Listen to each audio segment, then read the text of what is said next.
Hi అండి. నమస్తే. తెలుగు నవలా శ్రోతలకు లక్ష్మి కథల ప్రపంచానికి స్వాగతం. రంగనాయకమ్మ గారు రచించిన జానకి విముక్తి అనే నవలను వింటున్నాం కదండి. ఈరోజు ఈ వీడియోలో మనం పార్ట్ 43 వినేద్దామండి. ప్రభాకర్ వాళ్ళ ఆఫీసులో ఒకరోజు హఠాత్తుగా మెరుపు సమ్మె జరిగింది. ఉదయం 10 గంటల వేళ. టెలిగ్రామ్ తీసుకునే కౌంటర్లో క్లర్కు ఒక టెలిగ్రామ్ ఫారం పరిశీలిస్తూ అందులో విషయాలు సరిగా అర్థం కాక, మీ పేరేమిటి అని కౌంటర్ బయట నించున్న వ్యక్తిని అడిగాడు. ఆ వ్యక్తి బాగా తాగి ఉన్నాడు. పెద్ద సాండోబా ఉన్నాడు. ముద్దగా ఏదో పేరు చెప్పాడు. లాసింగ్ అనో ఏదో. క్లర్క్ మళ్ళీ అడిగాడు. అతను ఫారం చూస్తూ ఉండగా కౌంటర్ బయట వ్యక్తి కోపంగా లోపలికి వచ్చి ఉర్దూలో ఏదో తిడుతూ క్లర్క్ మొహం మీద 2 గుద్దులు గుద్ది వచ్చిన పని అయిపోయినట్టు ఏనుగు గున్నల బరువుగా నడుస్తూ తిట్టుకుంటూ వెళ్ళిపోయాడు. ఆ శాండో కొట్టిన దెబ్బలకి అసలే ఆర్భకంగా ఉండే 40 ఏళ్ల క్లర్కు కుర్చీ మీద నుంచి కింద పడిపోయాడు. ముక్కులో నుంచి రక్తం వరద. ఆఫీసులో అందరూ పరిగెత్తుకొచ్చారు. దెబ్బలు తిన్నవాడిని లేవదీసి చన్నీళ్లతో ముఖం కడిగి వేడి కాఫీ ఇచ్చి ముక్కుకి రుమాళ్లు అడ్డం పెట్టి కూర్చోబెట్టారు. అందరూ పనులు ఆపేసి సూపరింటెండెంట్కి రిపోర్ట్ చేశారు. ఆ కొట్టిన వాడిని అరెస్ట్ చేయిస్తే గాని పనుల్లోకి దిగమని చెప్పి గదుల్లో కుర్చీలన్నీ వరండా మీదకి లాక్కుని కూర్చున్నారు. పని ఆపవద్దని సూపరింటెండెంట్ చాలా నచ్చజెప్పాలని చూశాడు గాని లాభం లేక 1 గంట సేపటికి పోలీసులకి రిపోర్ట్ చేశాడు. వాళ్ళు 2 గంటలయ్యాక వచ్చారు. లఖన్ సింగ్ అనేవాడు పెద్ద గూండా అట. వాడి వెనుక పెద్ద ముఠా ఉందట. పోలీసులు లఖన్ సింగ్తో రాయబారాలు నడిపి వార్త మోసుకొచ్చారు. లఖన్ సింగ్ క్షమాపణ చెప్పుకుంటాడని. ఆ వార్తతో కలకలం రేగింది ఆఫీస్ స్టాఫ్లో. అంత పెద్ద గూండా వచ్చి క్షమాపణ చెప్పుకుంటాడనగానే చాలా మంది ఒప్పేసుకున్నారు. అంత గుండాని లొంగ తీసేసినట్టు చాలా మంది సరదా పడ్డారు. వాడి అరెస్ట్ మాట ఎవ్వరూ ఎత్తలేదు. కార్మికుల యూనియన్ సెక్రటరీ కూడా అందరినీ ఒప్పించడానికే ప్రయత్నించాడు. ప్రభాకర్ లాంటి వాళ్ళు 2-3 క్షమాపణ ఏమిటి, వాడి మీద కేసు పెట్టాలి అన్నారు గాని ఆ మాట ఎవ్వరూ చెవిన పెట్టలేదు. గుండాలతో గొడవలు ఎందుకండి మనకి, క్షమాపణ చెప్పిస్తున్నామన్నాగా, పోనివ్వండి అనడం ప్రతి వాళ్ళలోనూ. అంతలో లఖన్ సింగ్ కారులో వచ్చాడు. ఏనుగంత మనిషి. వాడి వెనకాల ఇంకో 4 ఏనుగులు అన్నీ దిగాయి ఆఫీస్ ముందు. యూనియన్ సెక్రటరీ పరిగెత్తుకుంటూ ఎదురెళ్లాడు. సెక్షన్ మేనేజర్ కంగారుగా అటూ ఇటూ పరుగులు తీసి ఒక పెద్ద కుర్చీ మోసుకొచ్చి లోపల హాల్లో వేసి సిద్ధంగా ఉంచాడు. లఖన్ సింగ్ సెంటు పరిమళం విరజిమ్ముతో తళతళలాడే బట్టలతో పెద్ద పెద్ద అంగలేసుకుంటూ ఆఫీసులోకి వచ్చి ఆ కుర్చీ మీద కూర్చుని కాలు మీద కాలేసుకున్నాడు. ఏనుగు వెనక కాళ్ల మీద లేచి నించున్నట్టు అతని అనుచరులు 4 అతను కుర్చీ వెనక నించున్నారు. లఖన్ సింగ్ అలా కాలు మీద కాలేసుకోవడం మాత్రం ఆఫీస్ స్టాఫ్లో కొంతమందికి కొంచెం నచ్చలేదు. మిగతా వాళ్ళకి అతను చాలా గంభీరంగా అందంగా కనబడ్డాడు. స్టాఫ్ అంతా లఖన్ సింగ్ చుట్టూ దడి కట్టి గుండ్రంగా నించున్నారు. దెబ్బలు తిన్న గుమస్తాని ముందుకొచ్చి నించోమన్నాడు మేనేజర్. అతను నీరసంగా కుర్చీలో నుంచి లేచి ఆ జనంలో నుంచి ముందుకొచ్చి చేతులు దగ్గరికి పెట్టుకుని నించున్నాడు. అంతలో యూనియన్ సెక్రటరీ గూండా కుర్చీ పక్కకొచ్చి నిలబడి, యూనియన్ తమ చేతుల్లోకి వచ్చినప్పటి నుంచి ఆఫీస్ స్టాఫ్ కోసం అది ఎన్ని మహత్తర కార్యములు చేసిందో, ఎన్ని సమస్యల మీద పోరాడి ప్రతిఫలాలు సాధించిందో, ముఖ్యంగా తన సెక్రటరీ అయ్యాక ఎన్ని రూముల్లో తలుపులు గుళ్ళాలు బాగు చేయించాడో, ఎన్ని బాత్రూంల్లో నల్లాలు పెట్టించాడో, ఆ వివరాలన్నీ చదివి ఈ స్టాఫ్ సేవ కోసం తన జీవితం దాసోహం చేస్తానని చెప్పి ఒక అరగంట ఉపన్యాసం ముగించాడు. ఆ అరగంట సేపు గుమస్తాని దెబ్బలు కొట్టిన గూండా కుర్చీలో కాలు మీద కాలేసుకుని కూర్చునే ఉన్నాడు. ఆ అరగంట సేపు దెబ్బలు తిన్న గుమస్తా చేతులు దగ్గరికి పెట్టుకుని గూండా కూర్చే ముందే తలవాలేసి నిలబడి ఉన్నాడు. గూండా కొంచెం అసహనంగా కుర్చీలో కదిలినందుకే యూనియన్ సెక్రటరీ హఠాత్తుగా ఉపన్యాసం ముగించేశాడు. తరువాత గూండా లేచాడు కుర్చీలో నుంచి. కుర్చీలో జనజనాలాడింది. గుమస్తా వెనక్కి పరిగెత్తాలని చూశాడు గాని జనంలో నుంచి దారి దొరక్క అలాగే ఒడుక్కుంటూ నిలబడ్డాడు. గూండా 2 అడుగులు ముందుకొచ్చి గుమస్తా భుజాలు పట్టుకుని ఆ భుజం వైపు ఒకసారి, ఈ భుజం వైపు ఒకసారి కావలించుకుని చప్పున విడిచిపెట్టి మళ్లీ కుర్చీలో కూర్చోకుండా జనాన్ని చీల్చుకుంటూ 4 అంగల్లో బయటికి వెళ్లి కారెక్కి వెళ్ళిపోయాడు. అంతా 6 నిమిషంలో. ఇదేం క్షమాపణ? ఏదన్నా మాట్లాడతాడనుకున్నాను. కాగితం మీద రాసి ఇవ్వాలండి క్షమాపణ అంటే. గూండాలతో గొడవెందుకు, పోనిద్దరు. ఆ మాత్రం లొంగాడంటే అదే 10,000. అలా సాగింది స్టాఫ్లో సంభాషణ. ఆ విషయం అంతా ప్రభాకర్ వర్ణించి చెబుతుంటే సత్యం వాళ్ళు చాలా సిగ్గుపడిపోతూ విన్నారు. ఏమిటి సంఘటన? ఎలా అర్థం చేసుకోవాలి దీన్ని? హైదరాబాద్ లాంటి నగరంలో ఒక సెంట్రల్ గవర్నమెంట్ ఆఫీసులోకి ఒక మదించిన గుండా ప్రవేశించి ఒక ఉద్యోగిని కొడితే వాడి మీద కేసు లేదు, ఏమీ లేదు. వాడు కారులో వచ్చి ఉద్యోగులందరూ నిలబడి ఉంటే తనొక్కడు కుర్చీలో కూర్చుని దర్జాగా లేచి వెళ్ళాడు. కార్మిక సంఘం సెక్రటరీ దగ్గర ఉండి ఆ పని చేయించాడు. కార్మికుల జ్ఞానం ఆ స్థితిలో ఉంది. ఉద్యోగాల్లో ఒకళ్ళకి కూడా సిగ్గు తోచలేదు. వాళ్ళకెంత అవమానం జరిగిందో వాళ్ళకి అర్థమే కాలేదు. జానకి వాళ్ళ ప్యాకింగ్ సెక్షన్లోకి ఇంకో సెక్షన్ నుంచి ఒక వర్కర్ లాటరీ టికెట్లు తీసుకొచ్చి చాలాసార్లు అమ్ముతూ ఉంటాడు. జానకి ఎప్పుడూ తీసుకోదు. ఒకసారి అతను జానకి దగ్గరకు కూడా వచ్చి టికెట్లు కొనమని అడిగాడు. నాకు ఇష్టం లేదండి, నేను తీసుకోను అని చెప్పింది. ₹1 కదండి, ₹1 కదా అని మళ్ళీ మళ్ళీ అడిగాడు. రూపాయి కోసం కాదు, లాటరీలకు కట్టడం చాలా తప్పు, నాకు ఇష్టం లేదు అంది.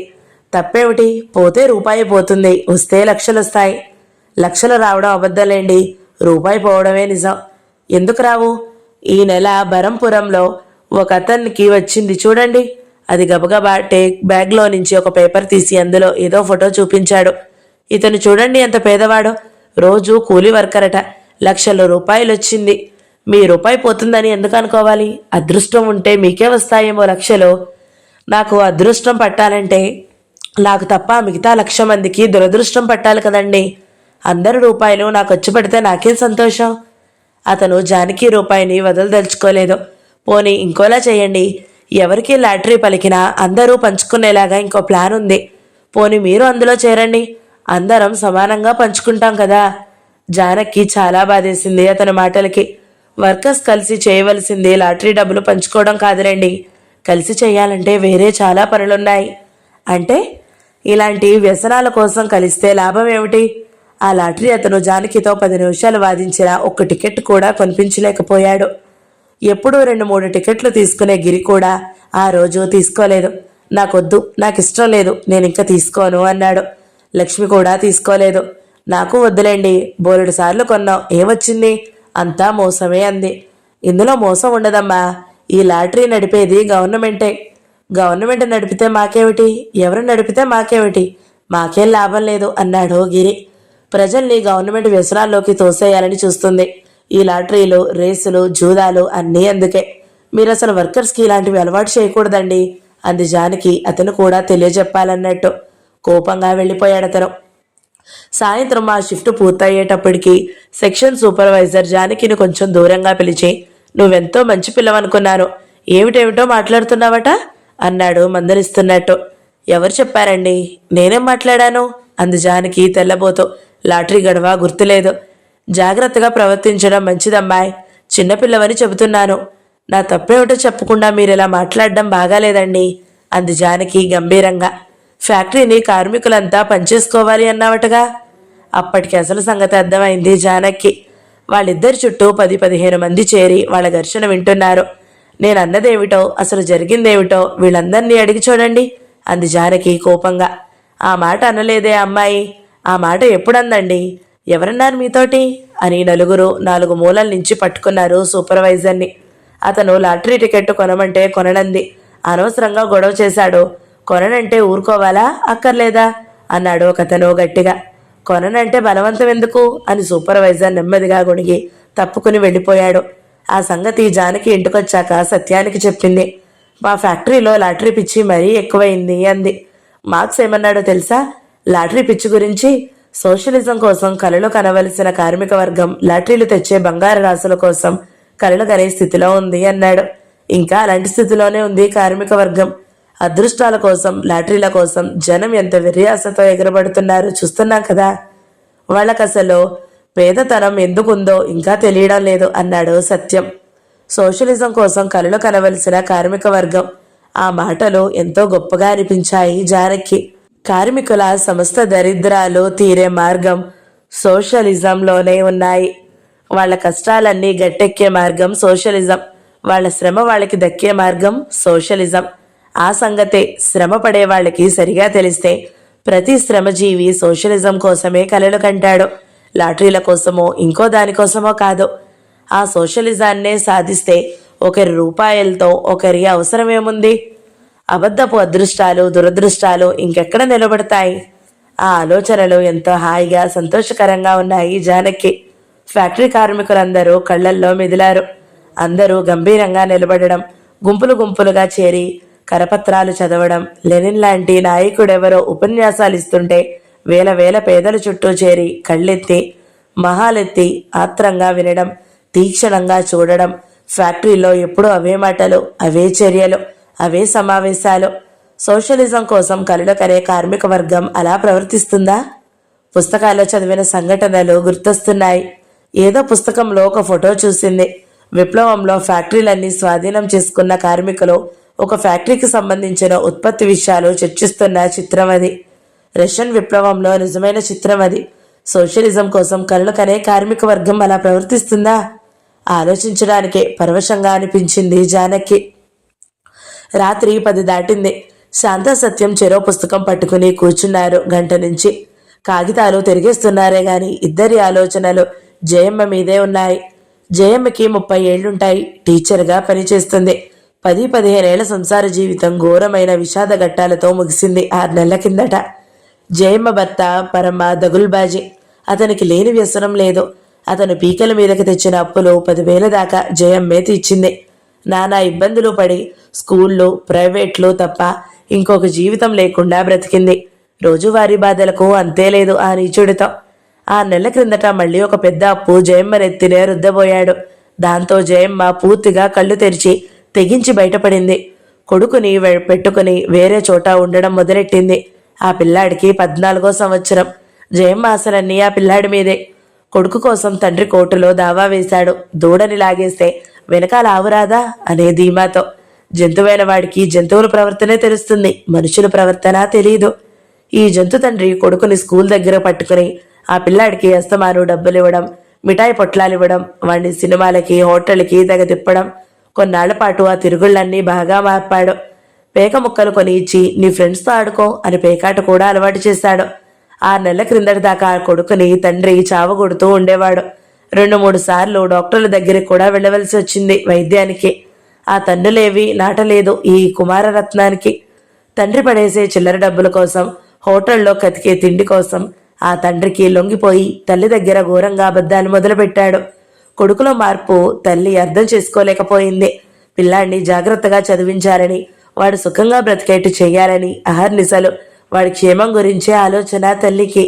కోర్టులో జడ్జి మీ అమ్మ దగ్గర ఉంటావా మీ నాన్న దగ్గర ఉంటావా అని పిల్లాడిని అడిగినప్పుడు పిల్లాడు తడుముకోకుండా మా నాన్న దగ్గరే ఉంటాను అనగానే జయమ్మ నిర్గాంతపోయి కొయ్యబారిపోయింది. పిల్లాడిని తండ్రే తీసుకోవాలని జడ్జి కాగితం మీద గీత గీసేశాడు. పిల్లాడి భుజం మీద చెయ్యేసి తండ్రి తీసుకుపోతుంటే జయమ్మ బోరన ఏడుస్తూ వెళ్ళొద్దు వెళ్ళొద్దు అని వాళ్ళ వెనకాల పరిగెత్తి పిల్లాడిని పట్టుకుంది. వాడు తల్లిని విదిలించేసి తల్లి వైపు మొహమన్నా తిప్పకుండా తండ్రి వెనకాల వెళ్ళిపోయాడు. జయమ్మ కుప్పకూలిపోయింది.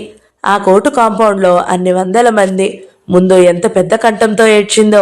యాక్సిడెంట్లో కొడుకు హఠాత్తుగా లేకుండా పోయాడనే వార్త విన్న తల్లి ఎలా ఏడుస్తుందో అలా ఏడ్చింది. జనం చుట్టూ మోగి చూశారు.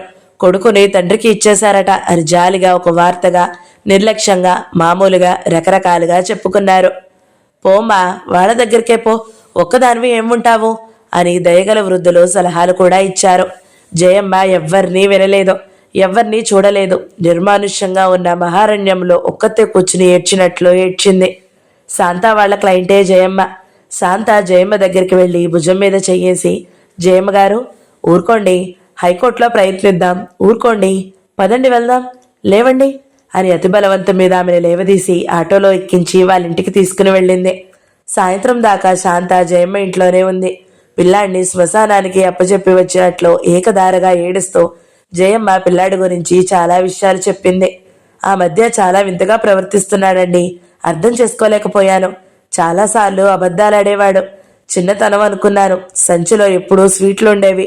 ఎక్కడివంటే ఫ్రెండ్స్ ఇచ్చారనేవాడు, లేకపోతే కొనుక్కున్నాననేవాడు. నేను కూడా డబ్బులు ఇచ్చేదాన్ని కదా, కొనుక్కున్నాడేమో అనుకునేదాన్ని అంటూ చిన్న చిన్న విషయాలన్నీ గుర్తు చేసుకుంటూ ఏడ్చింది. జయమ్మ గారు, మిమ్మల్ని ఓదార్చాలని చెప్పడం కాదు. నేనే మీ స్థితిలో ఉంటే అలా చేసిన కొడుకు కోసం ఇంత బాధపడనండి. 5-6 ఏళ్ల పిల్లలైతే తెలిసి తెలియని పిల్లలు అనుకోవచ్చు కానీ 13 ఏళ్ల పిల్లాడకి ఆ మాత్రం జ్ఞానం ఉండొద్దా? నిన్న మొన్నటి దాకా తండ్రి చేతిలో గొడ్డులాగా దెబ్బలు తిన్నాడు. తండ్రి మంచో తల్లి మంచో ఆ మాత్రం గ్రహించుకోలేడా? దానికి ఏదో పెద్ద జ్ఞానం కావాలా? 25 వయసు కావాలా? అతన్ని ప్రేమించే వాళ్ళంటే ఇష్టం, బాధ పెట్టేవాళ్ళంటే ఇష్టం సహజంగా ఏర్పడతాయండి మంచి మనుషులకి. మనసులో అంత సహజమైన మార్ధవం లేనివాడి కోసం కొడుకైతే మాత్రం బాధపడేదేమిటి? చిన్నతనం నుంచి తండ్రి వల్ల పడ్డ బాధలన్నీ అతనికి తెలుసు. తండ్రి మొహం జన్మలో చూడలేనంత అసహ్యం పుట్టాలి. కాసిన్ని చిల్లర డబ్బులు పడేశాడని కుక్కలాగా తండ్రి వెనకాల వెళ్ళిన వాడి గురించి మీరెంత ఏడుస్తారేమిటి జయమ్మ గారు? చిన్నతనం అనుకోకండి. చిన్నతనం అయితే తల్లిని అంటి పెట్టుకుని ఉంటాడు. చిన్నతనం అయితే చిన్నతనానికి తగ్గ పనులే చేస్తాడు. తల్లి దగ్గర అబద్ధాలాడడం, తల్లిని మోసం చేయడం. చిన్నవాళ్ళు అంత నీచంగా ప్రవర్తిస్తారా? చిన్నతనం పోయింది కాబట్టే ఇలా తయారయ్యాడు. మనల్ని ఎవరన్నా అవమానం చేస్తే వాళ్ళ మీద కోపం తెచ్చుకోము. భర్తలు అవమానాలు చేస్తే వాళ్ళని అసహ్యించుకోవడం లేదు. అలాగే పిల్లలు అవమానాలు చేస్తే వాళ్ళని అసహ్యించుకోవాలి, వాళ్ళ మీద కోపం తెచ్చుకోవాలి. అవమానాలు చేసిన వాళ్ళ పిల్లలైతే మాత్రం వాళ్ళని ఎప్పట్లాగే ప్రేమించడం సాధ్యమైతే తల్లి ఆత్మాభిమానానికి అర్థమే ఉంది. తల్లి పిల్లల్ని ఎంతో ప్రేమతో పెంచవలసిందే, ప్రేమించవలసిందే. ఆ ప్రేమలో పడి బానిస అయిపోవాలా తల్లి పిల్లలకి? బోరెడు కుటుంబాల్లో చూశాను. తల్లులు పిల్లలకి గజగజా వణుకుతూ ఉంటారు. పిల్లలే తల్లుల మీద పెత్తనాలు చేస్తూ ఉంటారు. పిల్లల్ని బ్రతిమాలి బామాలి కాకాలు పట్టి వాళ్ళ మెప్పు పొందాలని తల్లులు తాపత్రయపడుతూ ఉంటారు. చిన్నపిల్లలతోటి అంతే, ఎదిగిన పిల్లలతోటి అంతే. ఎదిగిన కూతుళ్ళో కొడుకులు తల్లుల్ని బానిసల్లాగా చాకరీకి ఉపయోగించుకుంటారు. తల్లికి ఆ అవమానమే తెలీదు. ఎంత అసహ్యం అది! 190 ఇళ్లల్లో ప్రతి తల్లికి ప్రతి కొడుక్కి ఘర్షణే లోపలోపల. కొన్ని కానీ ఏ తల్లి ఏ కొడుకుతోటి ధైర్యంగా పౌరుషంగా మాట్లాడదు. తన చేతిలో ఉన్నంత వరకైనా పట్టుదలగా ప్రవర్తించదు. భర్తకు చేసిన బానిసగిరి మళ్ళీ కొడుకులకి చేయడం మొదలు పెడుతుంది. మాకు తెలిసిన ఒక ముసలావిడ ఉండేదండి. చిన్నప్పుడు ఆవిడ్ని నేను కూడా చూశాను. ఎప్పుడు ఆవిడికి 40 ఏళ్ల వయసులో కొడుకుతో గొడవ వచ్చిందట. అతను కొట్టడానికి చెయ్యెత్తాడని తర్వాత ఆవిడ చచ్చిపోయేదాకా దాదాపు 30 ఏళ్లు కొడుకుతో మాట్లాడలేదు. ఒక్కడే కొడుకు, అయినా ఆవిడ లొంగలేదు. కొడుకు ఒక్కసారి కూడా అమ్మా నా వల్ల చాలా తప్పైంది, నాతో మాట్లాడు అని అడగలేదు. నీ కొడుకు నీకు దినవారాలు చెయ్యొద్దా అంటే వెట్టివాడితో చేయించండి, వాడే నా కొడుకు అన్నదట చచ్చిపోయే ముందు కూడా. పిల్లల విషయంలో అయినా సరే ఆడవాళ్ళు అంత ఆత్మాభిమానంతో ఉండడం నేర్చుకోవాలండి. మీ పిల్లవాడికి అంత శిక్ష వేయమని నేను అనను. పెద్దవాడికి పెద్ద శిక్ష, చిన్నవాడికి చిన్న శిక్ష. మీ వారు ఎప్పటికైనా తన తప్పు తెలుసుకుని మీ దగ్గరికి వస్తే వస్తాడు. తోచినప్పుడు తప్పు దిద్దుకోవడానికి ఒక అవకాశం ఇవ్వండి. రాకపోతే పరమ నీచుడని రుజువవుతాడు, వదిలేయండి. తల్లి మంచితనం ఎప్పటికీ గ్రహించకపోతే అలాంటి వాడి కోసం బాధపడేదేముంది? నిర్దయగా వదిలేయండి. పిల్లల్ని ప్రేమించడం అంటే తల్లితో వాళ్ళంత అన్యాయంగా ప్రవర్తించినా భరిస్తూ కూర్చోవడమా జయమ్మ గారు? మీరు అతన్ని కావలించుకుని ఏడుస్తుంటే ఒక్క నిమిషమన్నా సంకోచిస్తూ నిలబడలేదు అతను. మీ చేతులు తోసేసి మీ మొహం అన్నా చూడకుండా అతని వెనుక పరిగెత్తుకుని వెళ్ళాడు. ఆ దృశ్యం గుర్తుపెట్టుకోండి చాలు, మీకు ధైర్యం వస్తుంది. అతనికి మీ దగ్గర ఉండడం ఇష్టం లేదని తెలిసాక ఇంకా కోర్టుల వెంట తిరగడం ఎందుకండి? పిల్లాడే మిమ్మల్ని కాదన్నాక ఇంకొకళ్ళు దగ్గరికి న్యాయంకి పోరాడడం ఎందుకు? అతన్ని బలవంతంగా తీసుకురావడం మాత్రం న్యాయమా? అప్పుడు న్యాయం అతని పక్షానే ఉంటుంది. అతనికి ఎలా ఇష్టమైతే అలా ఉండనివ్వండి. జయమ్మ గారు, కన్న పిల్లలే గాని వేరే వాళ్ళని ప్రేమించలేరా ఆడవాళ్ళు? కన్న పిల్లలు ఎంత నీచులైనా వాళ్ల కోసమే తప్పిస్తూ వాళ్లనే పట్టుకుని వేలాడాలా? ఒంటరిదాన్నైపోయాననుకోకండి. చిన్నపిల్లలంటే మీ మనసులో ప్రేమ ఉన్నంతకాలం ఒంటరితనం ఏముంది? లోకంలో లక్షల మంది దిక్కుమాలిన పిల్లలున్నారు ప్రేమించడానికి. మీకు నచ్చే ఇంకో పిల్లాడికి ఎవరికో కాస్త సహాయం చేసి చదివించి అతన్ని ప్రేమించడం నేర్చుకోకూడదా? మీ కొడుకు మీ దగ్గరికి రావడానికి అదేమీ ఆటంకం అవ్వదు కదా.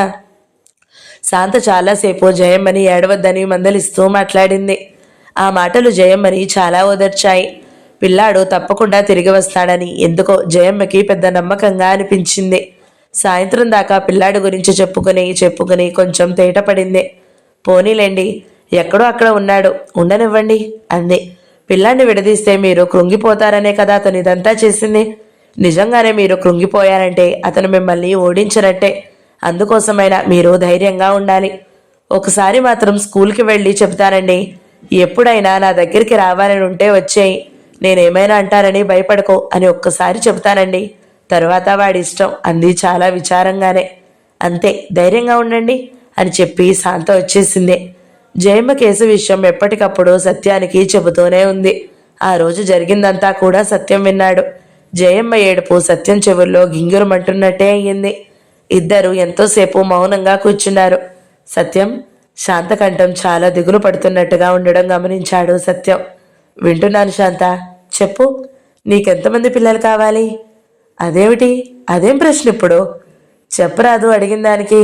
సత్యం లేచి వచ్చి శాంత కుర్చీ మీదకి వంగి చిరునవ్వుతో ఇద్దరు లేక ముగ్గురు లేక నలుగురు లేక అని నవ్వులో పెట్టి శాంత దిగులు పోగొట్టాలని చూశాడు. నేను సీరియస్గా అడుగుతున్నాను. సరే అయితే సీరియస్గా చెప్పనా? ఒక్కరు. ఆడపిల్ల మగపిల్ల? అదేం ప్రశ్న? మన దగ్గరికి ఏం పిల్ల వస్తే ఆ పిల్ల. ఒక్కరు సరిపోతారా? చాలదు గాని సరిపెట్టుకోవాలని నా అభిప్రాయం. మరి నీకు? నాకు ఒక్క పిల్ల కూడా అక్కర్లేదు. అదే చెబుదామని పిలిచాను. సత్యం నవ్వుతూ చూశాడు. పాపం, నీ ఆశలన్నీ నిరాశలైనట్టున్నాయి. నీ ఆశలే నా ఆశలు, నీ నిరాశలే నా నిరాశలు. నీకు అక్కర్లేనిదేది నాకు అక్కర్లేదు. కానీ ఒక్క పాపాయి కూడా వద్దా శాంత నీ పోలికలతో? నాకు అక్కర్లేదు. ఎందుచేత? 1,00,000 కారణాలున్నాయి. ఒక్క కారణం చెప్పు. జయమ్మ గారి విషయం ఆలోచించి ఫీల్ అవుతున్నావు కదూ? నీ ఆలోచనలు పంచుకోవడానికి నేను లేనా శాంత? నాకు చెప్పకూడదా? మా ఇందిర గుర్తుందా నీకు? నీ ప్రాణ స్నేహితురాలు గుర్తుండదా నాకు? ఆత్మహత్య చేసుకున్న అమ్మాయే కదా. ఇవాళ అస్తమాను ఇందిరే గుర్తొచ్చింది సత్యం. జయమ్మ గారితో మాట్లాడుతుంటే ఇందిరతోటే మాట్లాడుతున్నట్టు అనిపించింది. అప్పుడు నాకు ఇన్ని విషయాలు తెలిస్తే ఇందిరతో చాలా పోట్లాడేదాన్ని. కట్నం లేకుండా పెళ్లి చేసుకోలేని నీచుడి కోసం ఆత్మహత్య చేసుకోవడం ఎంత అర్థం లేని పని సత్యం. నేను ఇందిరతో గట్టిగా మాట్లాడలేదేమో అనిపిస్తుంది. ఇందిర ఉంటే ఎంత బాగుండేది. తను కూడా మాతో పాటే ప్రాక్టీస్ చేస్తూ ఉండేది. మనందరితో పాటే ఎన్నో పుస్తకాలు చదివేది. ఇందరిని నీకు చూపించాలని నాకెన్నిసార్లు అనిపిస్తుందో. చచ్చిపోయేటప్పటికి ఇందరికి కడుపేమోనని సందేహంగా ఉంది నాకిప్పుడు. ఎందుకలా అనుకుంటున్నావు? ఆశ్చర్యంగా అడిగాడు సత్యం. లేకపోతే అంత పిచ్చి పని ఎలా చేస్తుంది? ఇంద్రేమిటి, ఆత్మహత్య ఏమిటి? ఆ రెండిటికి ఎలా పొసుకుతుందో నాకిప్పటికీ అర్థం కాదు. ఆ కడుపు గొడవతో మరీ షాక్ అయిపోయి ఉంటుంది. అలా అనుకోనక్కర్లేదు శాంత. ప్రేమలో మోసపోవడం చాలదా అంత విరక్తి కలగడానికి? విరక్తేనా? కోపం రావద్దు? వాణ్ణి అసహించుకోవద్దు? బాధలో ఏమీ తోచుండదు. అలాంటి వాడి కోసం బాధ ఎందుకు? అయినా బాధ తప్పదు. అంతేనేమో.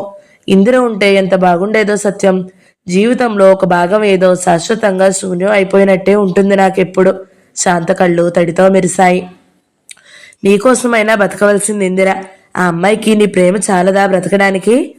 ఆ స్నేహితురాలి కోసం శాంత విచారం సత్యానికి ఆశ్చర్యంగా లేదు. సత్యం, పిల్లల్ని కనడం కనకపోవడం ఎవరి ఇష్టంగా ఉండాలి? అది కూడా ఒక ప్రశ్నేనా? పైగా నన్ను అడగవలసిన ప్రశ్న. చెప్పు, నీ జవాబు వినాలని ఉంది. ఇంకెవరి ఇష్టం? కనే వ్యక్తి ఇష్టం, తల్లి ఇష్టం. కనడం పూర్తిగా తల్లి ఇష్టం కాకపోవచ్చు గాని కనకుండా ఉండడం మాత్రం పూర్తిగా స్త్రీ ఇష్టమే కదూ. కనడం మాత్రం స్త్రీ ఇష్టం ఎందుకు కాదు? ఆ ఇష్టం కొంతవరకే న్యాయంగా ఉంటుంది. పిల్లల్ని పెంచడం తల్లి వ్యక్తిగత వ్యవహారం కాదు కదా. అది సమాజానికంతటికీ సంబంధించిన విషయం కాబట్టి నాకిష్టమైనంత మందిని కంటాను అనడానికి స్త్రీకి హక్కు ఉండదు. కానీ అసలు కనను అనడం మాత్రం స్త్రీ ఇష్టమే. ఆ విషయంలో మాత్రం ఎవరి ఒత్తిడులు బలవంతాలు ఉండడానికి వీల్లేదు. నిజమే, కానీ సొసైటీలో ఇప్పుడు ఆ ఒత్తిడులు బలవంతాలు ఉంటున్నాయి కాబట్టి మనం ఇలా ఆలోచిస్తున్నాం. కానీ అత్తల పెత్తనాల మీద, భర్తల పెత్తనాల మీద పిల్లల్ని కనే చీదరలన్నీ పోయినప్పుడు బిడ్డను కనడం ప్రకృతి సహజమైన ఆనందంగా ఉండదా స్త్రీకి? నేను అసలు పిల్లల్ని కనను అని స్త్రీలు అనే రోజు రాదు. అది అసహజమైన విషయం. ఆ చీదరలన్నీ పోయినప్పటి సంగతి కాదు, ఉన్నప్పటి సంగతి చెప్పు. ఆ సంగతి ఇందాకే చెప్పాను. పిల్లల్ని కనే విషయం తల్లి ఇష్టంగా ఉండాలని అనలేదా? నువ్వు అందులో కొంత సవరణ చేశావు. శాంత ఆలోచనలో మునిగింది. ఆ రోజు శాంత జయమ్మ విషయానికి, ఇందిర విషయానికి చాలా దిగులు పడి ఆ సంగతులన్నీ ఆలోచిస్తూ కూర్చుందని సత్యానికి అర్థమైంది. శాంత ప్రతి విషయానికి ఎంత సీరియస్గా ప్రవర్తిస్తుందో సత్యానికి తెలుసు. అందుకే శాంత మీద అంత గౌరవం సత్యానికి. శారద పెద్ద ప్రమాదంలో నుంచి బయటపడింది. దాదాపు 7 ఏళ్ల కిందటే శారదకి కిషోర్ అనే అతనితో పెళ్లి మాటలు జరిగాయి. శారద తల్లికి కిషోర్ దూరపు బంధువు. హైదరాబాద్లోనే ఉద్యోగం చేస్తున్నాడు. వయసు 23 ఏళ్లు. మనిషి అందంగా ఉంటాడని శారద అతని వైపు తొందరగా మొగ్గింది. ఆదివారాలప్పుడు కిషోర్ శారదా వాళ్ళింటికి తప్పకుండా వచ్చేవాడు. వీళ్ళింట్లోనే భోజనాలు చేసేవాడు. మధ్యాహ్నం పూట క్యారమ్స్ ఆడేవాడు. ఏవేవో పత్రికల గురించి మాట్లాడేవాడు. ఆ రకంగా శారదకి అతనితో మొదట్లో స్నేహం ప్రారంభమైంది. అతను కూడా శారద అందానికి చలాకీతనానికి మోజుపడి శారదనే పెళ్లి చేసుకుంటానని తన పెద్దవాళ్లతో చెప్పాడు. కిషోర్ తల్లి శారద తల్లిని అడిగితే దానికిష్టమైతే మాదేముంది అంది శారద తల్లి. తరువాత శారదని అడిగితే నవ్వేసి ఊరుకుంది. ఒక నవ్వుతోటి, మౌనంతోటి, కొంచెం సిగ్గుతోటి తన అంగీకారం ప్రకటించింది. అప్పటి నుంచి కిషోర్ శారదతో ఎక్కువ చనువుగా ప్రవర్తించడం మొదలుపెట్టాడు. నీకు ఎన్ని నగలున్నాయి అని అడిగాడు ఒకసారి. ఏమీ లేవు, ఒకటో రెండో తప్ప అంది. పర్వాలేదులే, నే చేయిస్తాలే, నా సంపాదన నీకోసమే అన్నాడు. ఆ మాటలకి శారద తెగ సంతోషించింది. ఆ రోజుల్లోనే శారద తరచుగా సత్యం వాళ్ళింటికి స్టడీ సర్కిల్కి వస్తూ ఉండేది. సత్యం ఇచ్చే పుస్తకాలు చదువుతూ ఉండేది. ఆ పుస్తకాలు కిషోర్ కూడా ఇస్తే అటు ఇటు తిప్పి అక్కడే పారేసేవాడు. అవి ఏం పుస్తకాలు అతనికి చాలా కాలం తెలిసేనే లేదు. శారద ఎప్పుడైనా ఉత్సాహంగా పుస్తకాల్లో విషయాలు చెబుతూ ఉంటే విసుగ్గా ముఖం చిట్లించేవాడు. శారద మాటల్లో పేదవాళ్ళు అనే మాట దొరిలిందంటే, అబ్బా బోర్ కొట్టేస్తావు, ఏదన్నా సినిమాకి వెళ్దాం పదా అని ఆ టాపిక్ మార్చేసేవాడు. ఒకసారి చాలా అయిష్టంగా, ఇలాంటి పుస్తకాలు చదవకూడదు, పోలీసులు పట్టుకుంటారు అన్నాడు. పట్టుకుంటే పట్టుకుంటారులే అని శారద ఆటలాగా అతని మాటలు కొట్టిపారేసింది. శారదని ఆ ధోరణి నుంచి మళ్లించాలని ఆమె కాబోయే భర్త విశ్వ ప్రయత్నాలు ప్రారంభించాడు. ఒకరోజు శారద స్టడీ సర్కిల్కి వెళ్ళడానికి సిద్ధమవుతుంటే ఆ సమయానికే అతను వచ్చి సినిమాకి రమ్మన్నాడు. సినిమాకి సాయంత్రం వెళ్దాం, ఇప్పుడు స్టడీ సర్కిల్కి వెళ్దాం పదా అంది శారద. ఒకసారి ఎప్పుడో వచ్చాగా, నాకేం నచ్చలేదు, నేను రాను అన్నాడు. సరే అయితే నేను వెళ్తాను అని వెళ్ళిపోయింది. ఆ పూటతో ఆ ఇద్దరి మధ్య గొడవలు ప్రారంభమయ్యాయి. నువ్వు అక్కడికి వెళ్ళడం నాకు ఇష్టం లేదు అన్నాడు. తర్వాత నీ ఇష్టంతో నాకేం పని అంది శారద. అది చాలా ప్రమాదం అని నేను చెబుతున్నాగా. పుస్తకాలు చదివితే సరిపోతుందనుకున్నావేమిటి? రేపు వాళ్ళు ఏదో పార్టీలో చేరమంటారు, చేరతాను. వాళ్ళు చేయమన్నదల్లా చేస్తావా? వాళ్ళు చేయమన్నారని కాదు, నాకు కూడా ఇష్టం కాబట్టి చేస్తాను. ఈ సంఘం మారాలని నేను కూడా అనుకుంటున్నాను కాబట్టి చేస్తాను. సంఘాల్ని మీరు నలుగురే మారుస్తారా? అయితే నువ్వు కూడా మాతో కలవరాదు, 5గురం అవుతావు. అంత నవ్వులాటలా ఉందా నీకు? లేకపోతే ఏమిటి? ఎప్పుడు ఏడుపు మొహం పెడతావు అంటే ఆ పూటకి నోరు మూశాడు. మళ్ళీ కొన్నాళ్ళకి నీ పనులు నాకేం నచ్చడం లేదు శారదా అని మొదలుపెట్టాడు. నా పనులు నాకు నచ్చాలి కానీ నీకు నచ్చకపోతే ఏం పర్వాలేదు అంది శారద నిర్లక్ష్యంగా.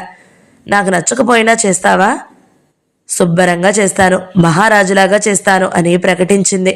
ఆ పూటకి కూడా మళ్ళీ నోరు మూశాడు. ఒక సాయంత్రం ఆ కీచులాటల ప్రేయసి ప్రియులిద్దరూ పబ్లిక్ గార్డెన్లో విహారానికి వెళ్లారు. కాసేపు విహరించేటప్పటికి కిషోర్కి ఒక ఫ్రెండ్ తగిలాడు. ఆ ఫ్రెండ్తో మాటల్లో పడి మైమరిచి అతనితో అరగంట పైగా గడిపి ఇటు ముఖం తిప్పేటప్పటికి శారద ప్రభాకర్తో మాట్లాడుతూ ఇద్దరూ దూరంగా కూర్చుని కనిపించారు. ప్రభాకర్ ఎవరో కిషోర్కి తెలుసు. కొంపలు మునిగిపోతున్నట్టు వాడి దగ్గరికి పరిగెత్తుకొచ్చాడు. ప్రభాకర్కి శారదకి నక్షత్ర మండలాల గురించి, నిర్జీవ సజీవ పదార్థాల గురించి తర్క వితర్కాలు జరిగిపోతున్నాయి. మొన్న హఠాత్తుగా ఇంకో ప్రశ్న వచ్చిందండి, మీకు ఉత్తరం రాద్దామనుకున్నాను, ఇవాళో రేపో రాసేదాన్నే అంటోంది శారద కిషోర్ వెళ్ళేటప్పటికి. శారద తల తిప్పి కిషోర్ని చూసి కూర్చో అంది. అతను కూర్చున్నాడో లేదో పట్టించుకోకుండా తన మాటల్లో తను పడిపోయింది. ప్రకృతిలో ఉన్న పదార్థం అంతటిలోకి ఉన్నత రూపంలో ఉన్న పదార్థం మానవుడి మెదడే అంటారు కదా. మరికొన్ని కోట్ల సంవత్సరాలకి భూగోళం నశించిపోతుందని కూడా అంటారు కదా. అప్పుడు మానవులందరూ నశించిపోతారుగా. అంటే పదార్థానికి ఉండే ఉన్నత రూపం కూడా నశించిపోయినట్టే కదా. అవును, నశించిపోయినట్టే. అప్పుడు జీవ పదార్థం మళ్ళీ తయారవ్వాలంటే పదార్థ పరిణామం మళ్ళీ ఏకకణం నుంచి ప్రారంభం అవ్వాల్సిందే కదూ. ఇంకో కొత్త గ్రహం మీద? అవును, అవ్వాల్సిందే. కానీ ఇంత విశాలమైన ప్రకృతిలో ఎన్ని గ్రహాల మీద జీవం ఉందో మనకింకా తెలియడం లేదు కదా. అదీ కాక భూమి రేపో ఎల్లుండో నాశనం కాబోవడం లేదు కదా. కొన్ని కోట్ల సంవత్సరాల వ్యవధి ఉంది కదా.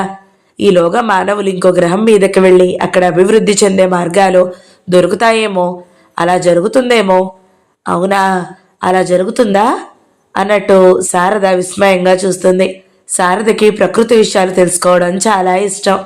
కిషోర్ ఇంకా నిలబడే ఉన్నాడు. తను కూడా వాళ్ళ దగ్గర కూర్చుని సరదాగా ఆ మాటల్లో కలవకూడదు. తనకిష్టం లేకపోయినా తన ప్రియురాలి కోసం ఆ పని చేయకూడదు. కమ్యూనిస్టు కబుర్లైతే పోలీసులు గుర్తొచ్చి దడపుట్టొచ్చు గాని గ్రహాల గురించి నక్షత్రాల గురించి మాట్లాడడం కూడా భయమే. కానీ శారద తనకి ప్రియురాలిలాగా కనబడడం ఎప్పుడో పోయింది. ఆ పెళ్లి నిర్ణయం అయిపోయిన దగ్గర నుంచి ఆ అబ్బాయికి 10 ఏళ్ల నుంచి కాపురం చేస్తున్న భార్యలాగే కనబడడం మొదలైంది. అందుకే ఆమెని సంతోషపెట్టే ఆలోచనే అతనికి రావడం లేదు.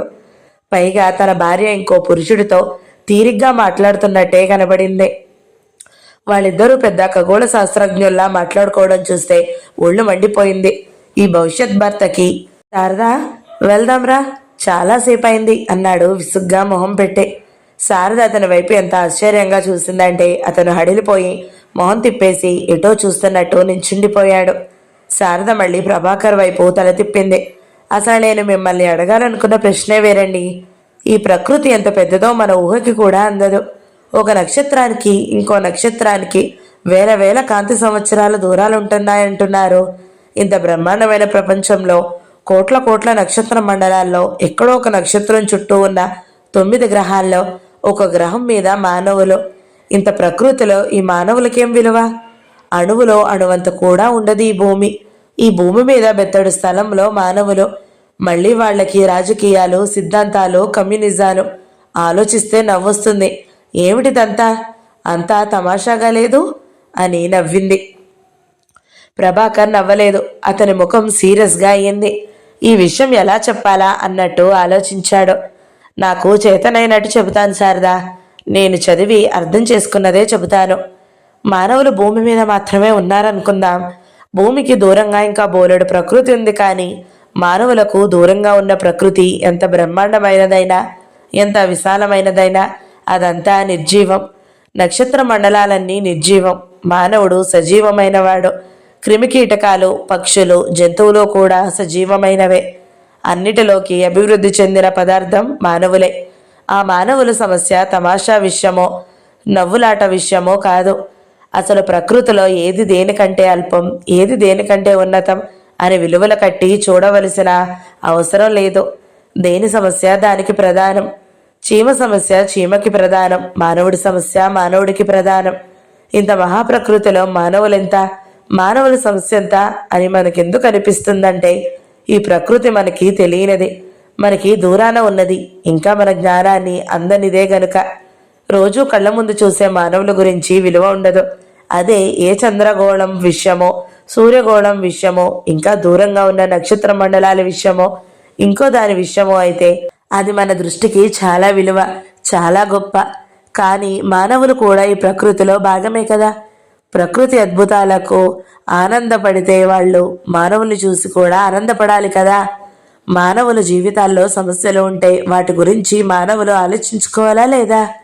కానీ మానవుడి ఆలోచనలు, రాజకీయాలు, సిద్ధాంతాలు అన్నీ ప్రపంచంతో సంబంధం లేని కృత్రితమైన విషయాలైనట్టు, శాశ్వతం లేని క్షణమైన అల్పమైన విషయాలైనట్టు, దూరంగా ఉన్న నక్షత్ర మండలాలే గొప్పవి అయినట్టు అనుకుంటాము. శాశ్వతం ప్రశ్న వస్తే ప్రకృతిలో దేనికి శాశ్వత్వం లేదు. సూర్యగోళానికి లేదు, నక్షత్ర మండలానికి లేదు. పదార్థమైన ప్రతిదీ రసాయనికమైన మార్పులు చెందవలసిందే, మారవలసిందే. శాశ్వతంగా పడి ఉండే లక్షణం ఏ పదార్థానికి లేదు. అయితే ఎక్కువ కాలం పాటు పడి ఉండేదానికన్నా తక్కువ కాలంలో నశించిపోయేది అల్పంగా కనబడుతుంది. అందుకే ప్రకృతిలో ఎన్నో నిర్జీవ పదార్థాల కన్నా, చెట్ల కన్నా, చేమల కన్నా మానవులు అల్పంగా కనబడతారు. ఒక కొండ కన్నా, ఒక నది కన్నా మానవులే తక్కువ వారిగా అనిపిస్తారు. ఇక గ్రహాలతోటి, నక్షత్రాలతోటి పోలిస్తే మానవులు అల్పత్వం చెప్పనే అక్కర్లేదు. ఇదంతా మనకి పదార్థ జ్ఞానం సరిగా లేకపోవడం వల్ల, ఎక్కువ కాలం నిలిచేదానికే ఎక్కువ విలువ ఇచ్చుకునే దృష్టి అలవాటైపోవడం వల్ల జరిగేదే. మానవులు అల్పంగా కనబడినప్పుడు మానవుల సమస్యలన్నీ అల్పంగానే కనబడతాయి కదా. అందులోనూ శ్రమలు చేసే మానవుల సమస్యలు మరీ అల్పంగా కనబడతాయి.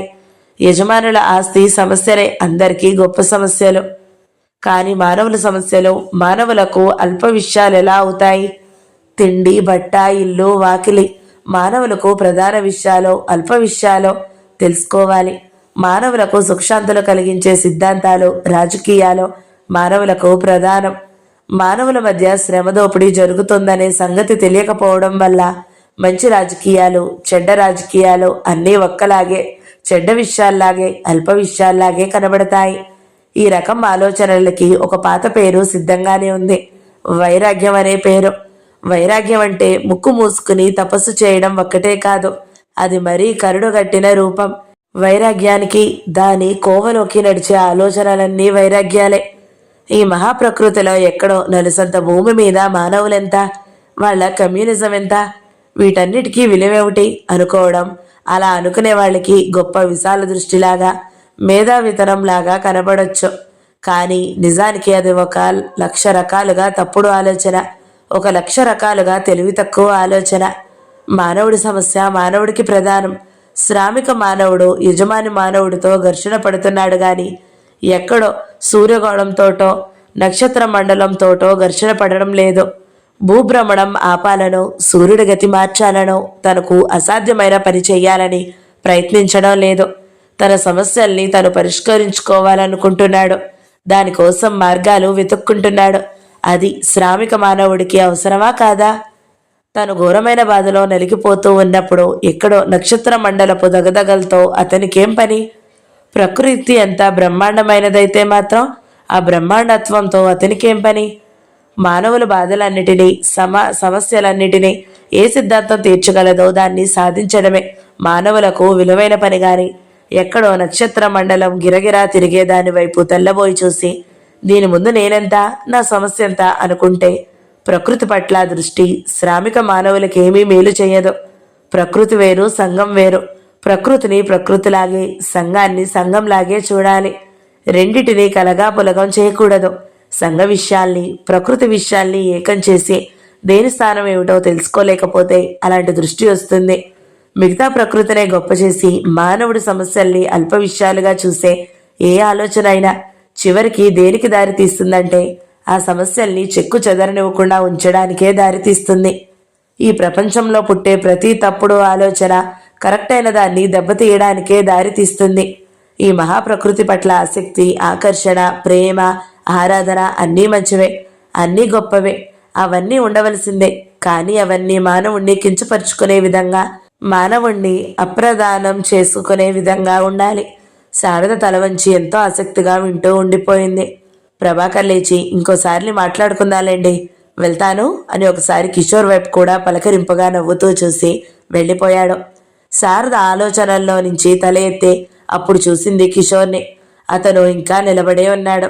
శారద లేచి నడుస్తూ ప్రభాకర్ మాటల గురించి ఆలోచిస్తూ, ఎంతసేపు నిలబడే ఉన్నావే అంది. అతను సమయం దొరికిందన్నట్టు, నువ్వు కూర్చున్నావుగా అన్నాడు రుసరుసలాడుతూ. ఏం, నేను కూర్చోవడం నేరమా అని ఆశ్చర్యంగా చూసింది. యువకుడు కొంచెం జంకాడు. అసలు మనిద్దరం సరదాగా మాట్లాడుకోవాలని వచ్చాం, అతనితో అంతసేపు ఎందుకు? అతను మాట్లాడిందంతా ఎంతో ఇంట్రెస్టింగ్గా లేదు? ఏమో, నాకేం లేదు, పెద్ద సైంటిస్ట్ లాగా ఫోజు పెట్టి మాట్లాడతాడే.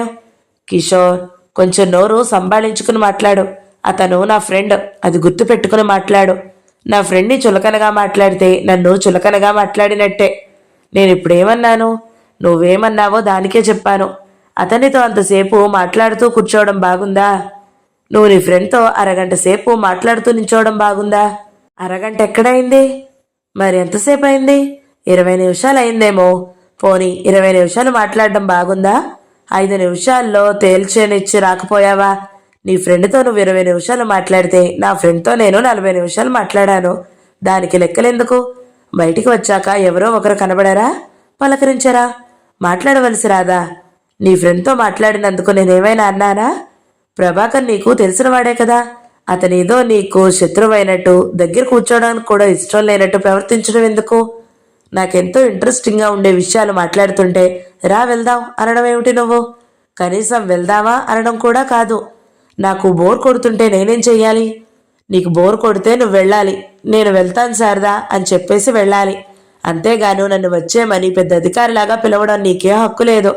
నేను ఉంటానో వస్తానో అదంతా నా ఇష్టం. నీ సంగతి నాకు అసలు అర్థమే కావడం లేదు. ఇలాగైతే నేను అసలు నిన్ను పెళ్ళే చేసుకోను. శారదకి ఎంత ఆశ్చర్యం వేసిందంటే అతని బండతనాన్ని నమ్మలేకపోయింది. కోపం, అసహ్యం, ఆశ్చర్యం అన్నీ కలిసి ఒక్క సెకండ్ సేపు తీక్షణంగా చూసింది. అయ్యో కిషోర్, నువ్వు పెళ్లి చేసుకోకపోతే అమ్మో నాకు పెళ్ళవుతుందో లేదో, అమ్మో ఎంత భయం వేస్తుందో, ఎలాగా నాకింకా, అమ్మో ఎలాగా అని భయపడుతూ చూసింది. కిషోర్ ఉడికిపోయి, నీకంత వెటకారంగా ఉంది, నేను నిన్ను నిజంగానే పెళ్లి చేసుకోను అన్నాడు చిందులు తొక్కుతూ. నోరు మూసుకో, 2 సెకండ్ల ముందు ఆ మాట నేనే అనలేదు కాబట్టి నీకింత గర్వంగా ఉంది అని శారద గేటు వైపు గబగబా నడిచి అక్కడ దొరికిన రిక్షా ఎక్కేసి వెళ్ళిపోయింది. ఇంటికి వెళ్ళగానే తల్లితో, అమ్మా నేను కిషోర్ని పెళ్లి చేసుకోను అని మొదటి ముక్కతో సంగతంతా చెప్పేసింది. అతను నా మీద మహా పెత్తనాలు చేస్తున్నాడు. కొన్నాళ్ల నుంచి నాకు చాలా చిరాగ్గా ఉంటుంది. ఎందుకో అర్థం కాలేదు. ఇవాళ బాగా పోట్లాటయింది అని జరిగిందంతా చెప్పింది. అప్పటికి కిషోర్ దిగాడు ఇంకో రిక్షాలో. అది కాదు శారదా, నేనన్నది ఏమిటంటే అని మొదలు పెట్టబోయాడు దగ్గరికొచ్చి. నీకు నాకు కుదరదు, వెళ్ళు అని శారద అక్కడి నుంచి వెళ్ళిపోయింది. తర్వాత కూడా 4-5 రోజులు తిరిగాడు. శారదని బతిమాలాలని చూశాడు. ఒక్క మాట చెవిన పెట్టలేదు శారద. నన్ను పెళ్లి చేసుకోనంటావని నువ్వే ఒప్పుకున్నావా, నేను బలవంతం చేశానా అని పాయింట్లు తీశాడు. నేను ఒప్పుకున్నాను, బుద్ధి లేక ఒప్పుకున్నాను. ఇప్పుడు బుద్ధొచ్చింది నాకు, వెళ్ళవతలకి అంది. మనకి పెళ్లికి ఉదిరిపోయిందని అందరికీ తెలిసిపోయింది తెలుసా. పెళ్ళి ఆగిపోయిందని ఇప్పుడు మళ్ళీ అందరికీ తెలుస్తుందిరే, అదో సమస్య. వెళ్ళు. ఎంత చెప్పినా వినకుండా కిషోర్ శారద గదిలోకి రావడం, వాదం వేసుకోవాలని చూడడం 2-3 సార్లు చేశాడు. ఒకసారి శారద తల్లి కలగజేసుకుని, కిషోర్ శారదని ఇబ్బంది పెట్టొద్దు, దానికి ఇష్టమైనప్పుడు చేసుకుంటానంది. ఇష్టం లేనప్పుడు మానేస్తానంటే బలవంతం పెట్టడానికి వీల్లేదు. దాని వెనకాల తిరిగి ఇబ్బంది పెట్టాలని చూసావంటే మేము ఊరుకోము. మర్యాదగా నీ దారి నువ్వు వెళ్ళు అంది. శారద గదిలోకి వెళ్ళబోతున్నవాడల్లా అక్కడే 1 నిమిషం ఆగి వెనక్కి తిరిగి కోపంగా వెళ్ళిపోయాడు.